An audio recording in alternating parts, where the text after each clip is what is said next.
Hello guys, কিভাবে professional mode চালু করবেন তা এখন আমি ভিডিওর মাধ্যমে আপনাদের মধ্যে শেয়ার করব। প্রথমে ফেসবুকে যাবেন, তারপরে 3 ডট লাইনে ক্লিক করবেন, তারপর প্রোফাইলে নামের উপরে ট্যাপ করবেন, তারপর 3 ডট মেনুতে ট্যাপ করবেন। ট্যাপ করার পরে নিচে লেখা আছে টার্ন অফ প্রফেশনাল মোড, এখানে ক্লিক করবেন। ক্লিক করার পর টার্ন অন এটাতে ক্লিক করবেন,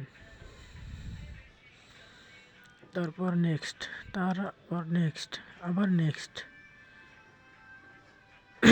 আবার নেক্সট।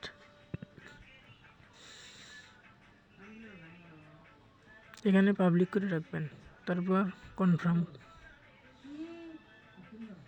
তারপর নেক্সট, আবার নেক্সট, তারপর স্কিপও করতে পারেন, আবার নেক্সটও করতে পারেন। তারপর গো টু প্রফেশনাল ড্যাশবোর্ডে চাপ দিলেই এইরকম ইন্টারফেস আসবে। তারপর ব্যাক করে প্রোফাইলে ক্লিক করে প্রফেশনাল ড্যাশবোর্ডটা দেখতে পারবেন। এখান থেকে আপনারা আর্নিং করতে পারবেন।